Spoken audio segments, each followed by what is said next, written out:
Puppet Master 3 came out the same year as Puppet Master 2, and with so little development time between sequels, you'd think there would be a massive drop in quality. What sets it apart from the last two installments is that it's set in 1941 Berlin, making this one a prequel. It follows André Toulon, who's out for revenge when the Nazis kill his wife.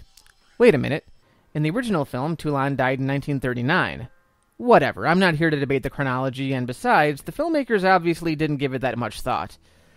A series with this many sequels is bound to run into some gaps somewhere. There's a mad scientist operating under the Gestapo, Dr. Hess, who's trying to reanimate dead German soldiers without success. When a German spy and fellow puppeteer investigates Toulon's place, he discovers Toulon's puppet and reports back to the head of the Gestapo, Major Krauss. Dr. Hess gets excited about all this and wants to discuss it with Toulon in person. Krauss simply wants to steal Toulon's secrets and kill him in cold blood. When Krauss goes to grab Toulon, Toulon's wife Elsa retaliates and gets shot, devastating Toulon as he's carried out to the car. I have to give the actor playing Toulon, Guy Rolfe, props here. I actually believe he's suffering a loss. I know it's a small detail, but given the cheesy acting in the last two movies, I'm surprised to see a member of the cast emoting at all. So during their drive, Pinhead and Tunneler kill the Nazis. A delight in itself, because come on, who doesn't like seeing Nazis get butchered, prompting Toulon to escape and plot his revenge. One of Toulon's first targets is General Mueller, the one in charge of the whole let's bring dead bodies back to life operation, played by Walter Gotell. When we're first introduced to him, he's getting a sponge bath by a bunch of topless honeys. Hey, if he wasn't getting a paycheck for this, that's the least they could do for him. The new puppet being introduced in this movie, a mix between Wario and Dr. Octopus named Six Shooter, shoots the general out of a building, resulting in one of the best deaths the series has to offer. Eventually, Toulon is forced into hiding when a young boy, one of Toulon's earlier spectators, and his father find him in the puppets.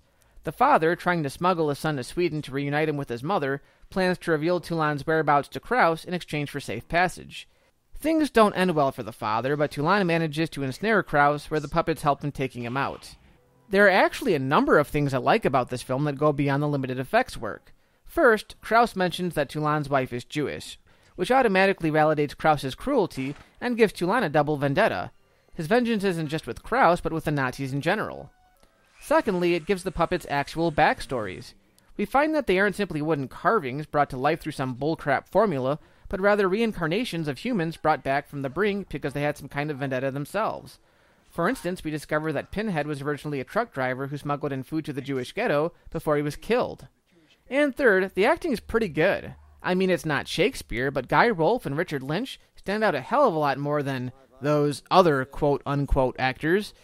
Their performances are simple enough, but both do a fairly decent job of bringing credibility to their characters, and that says a lot considering how dull the performances were in the last two films. I hope you're well now. Well, some people lost their heads, but friends saw me through. I also like how Toulon is finally brought to the forefront as a hero and not just as some bandaged lunatic.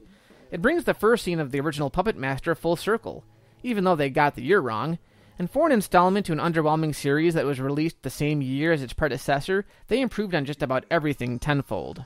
Even the pacing is better. In the first two movies, scenes were repeated just for the purpose of expanding the film's runtime. While not exactly a roller coaster by any stretch, Toulon's Revenge just seems to be a lot tighter. There seems to be a genuine attempt at telling a story. That might not be what everyone's looking for when watching a horror movie, but a Puppet Master movie? That's almost uncanny.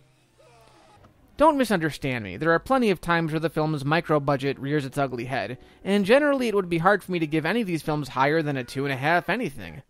But considering where the series has been, not to mention where it goes in the future, I have no problem giving this one 3 Walter Gotells, surrounded by naked chicks. Have your car ready. Have yourself ready.